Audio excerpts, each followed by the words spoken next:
O que eu estaria fazendo aqui? Eu estaria fazendo uma situação na qual o proprietário do bem, ele teria o direito à consideração de que esse bem foi desapropriado. E aí as consequências são muito mais benéficas a ele. Tranquilo? Maravilha. Por fim, eu posso falar na ocupação temporária. A ocupação temporária de bens, ela nos remete ao Decreto-Lei 3365.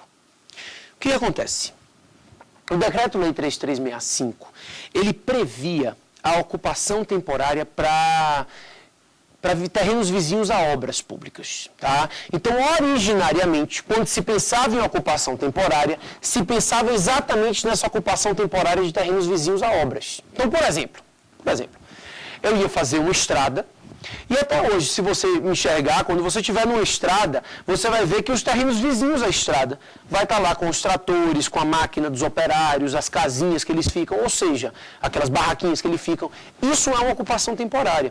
Eu ocupo os terrenos vizinhos à obra pública para auxiliar na utilização da obra, na realização da obra, na construção. É possível? É. E normalmente, quando se pergunta ocupação temporária, se quer que você lembre dessa ocupação temporária de terrenos vizinhos a obras. Mas a verdade é que hoje já se enxerga a ocupação temporária de forma muito mais ampla. Não se enxerga somente a ocupação temporária desses terrenos vizinhos a obras públicas. Ou seja, toda vez que o Estado precisar ocupar bens de um particular temporariamente, ou para a prestação de um serviço, ou para a realização de uma obra, nós estamos diante de uma ocupação temporária. Então, o raciocínio é bem simples. O Estado precisa, em uma situação esporádica, temporária, ocupar um terreno privado.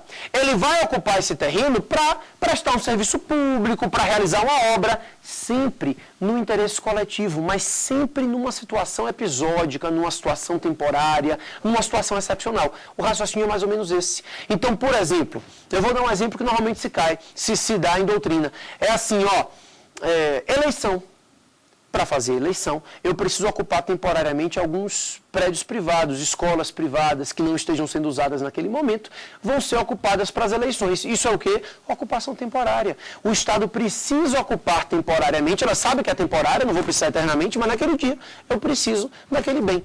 A ocupação temporária é uma situação episódica, uma situação não permanente da prestação de um serviço público por meio de um bem privado.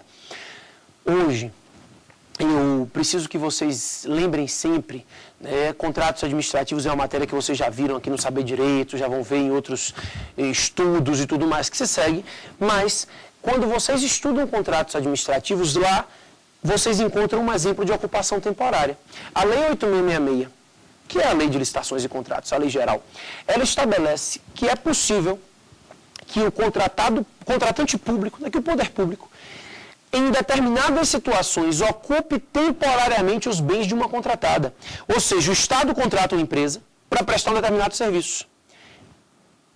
Apesar de o Estado contratar essa empresa para prestar um determinado serviço, em alguma situação excepcional, pode ser que essa empresa deixe de prestar o serviço e que para isso, para manter a prestação do serviço, o Estado precisa ocupar temporariamente os bens. Então, por exemplo, Goiânia, quando eu morava em Goiânia há um tempo atrás, os ônibus de Goiânia, as empresas de ônibus, os funcionários entraram de greve. O que é que o Estado fez? Ocupou temporariamente os ônibus.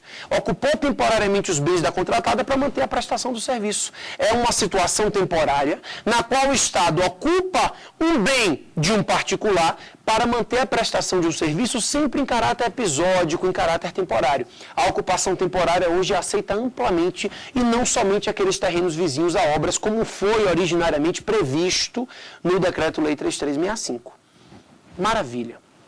Pessoal, essas são as 5 hipóteses de intervenção na propriedade privada. A ocupação temporária vem sendo cada dia mais aceita, mas não de forma muito, como é que eu posso dizer, não de forma muito regulamentada, por toda a legislação. O Decreto-Lei 3365 falava da ocupação temporária para terrenos vizinhos a obras, e aí a gente vem aceitando a ocupação temporária além desses limites. Se houver dano, indeniza. tá?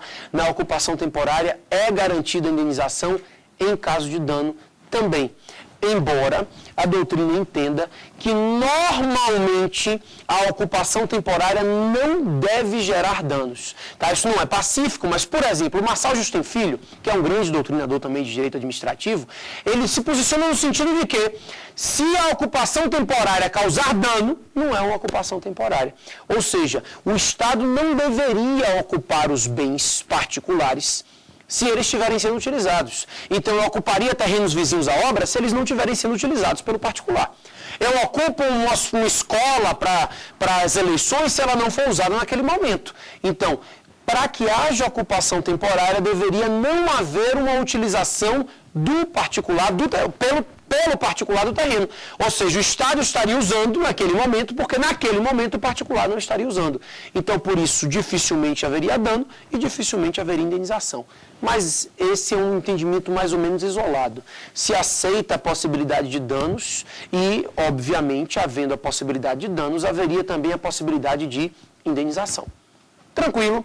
Pessoal, me diz uma coisa, a gente traçou mais ou menos as questões acerca de ocupação temporária, ficou mais ou menos fácil para a gente conhecer as hipóteses de intervenção restritiva. Ficou alguma dúvida até aqui para vocês? Eu queria saber o que é ocupação provisória. Ocupação provisória. Vamos lá, pessoal.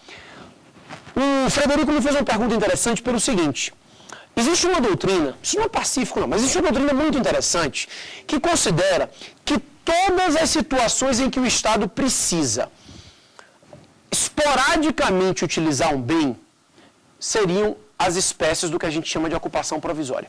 E aí a gente teria a ocupação provisória dividida em duas situações: ocupação temporária e requisição administrativa. Ou seja, ocupação provisória seria um gênero do qual a gente conseguiria tirar duas espécies. A primeira espécie, a requisição administrativa, que aconteceria em caso de iminente perigo público, e a segunda espécie é a ocupação temporária, que seriam situações em que é possível a ocupação temporária de um bem privado sem aquela necessária situação de perigo exigida no texto constitucional. Ou seja, a ocupação provisória seria o gênero, as espécies, ocupação temporária e requisição administrativa.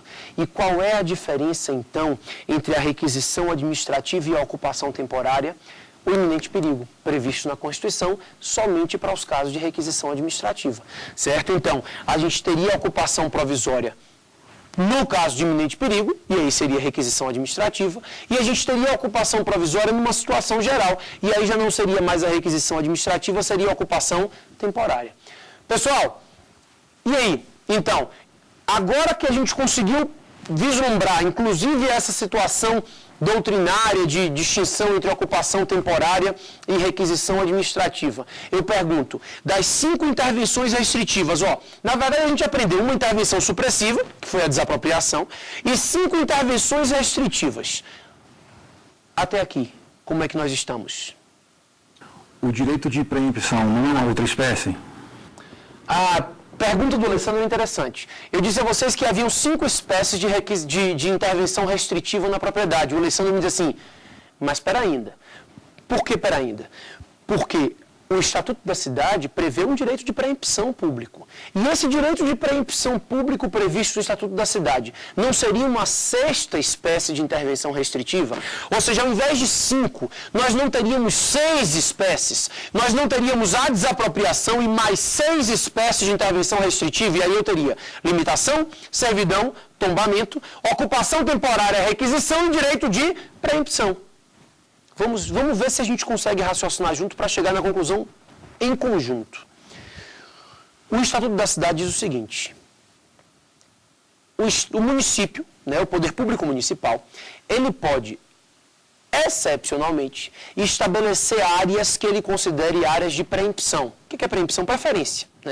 Ele pode, por meio do plano diretor, definir algumas áreas da cidade que seriam áreas sujeitas à preempção, ou seja, sujeitas à preferência.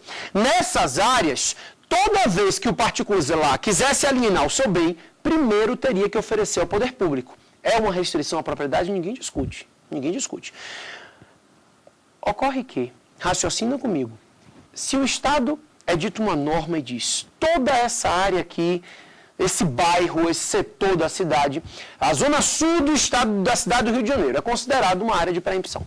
Qualquer pessoa que queira vender esse terreno aqui, vai ter que primeiro oferecer ao Estado. Isso é uma restrição à propriedade privada? Sim. Só que, pessoal, se você raciocinar um pouquinho, a gente consegue chegar à ideia de que essa intervenção restritiva à propriedade privada é uma intervenção que a gente já estudou. É uma limitação administrativa, ou seja, é uma intervenção de caráter geral. O direito de preempção no Estatuto da Cidade, na lei, só relembrando, o Estatuto da Cidade é a Lei 10.257 de 2001, o direito de preempção ali estabelecido, o direito de preferência ao poder público ali estabelecido, nada mais é do que uma espécie de limitação administrativa. Então não seria não, Alessandro. Não é uma sexta espécie de intervenção à propriedade privada. Seria somente uma espécie de limitação. Ou seja, estaríamos dentro das espécies já estudadas. O que é que eu preciso que vocês entendam? Vamos dar uma repaginada nesse direito de preempção, porque vale a pena a gente entender. Agora, não entender como uma nova intervenção na propriedade, não. Entender como uma espécie de limitação administrativa. A primeira coisa que eu tenho para te dizer, o Estatuto da Cidade não cria direito de preempção.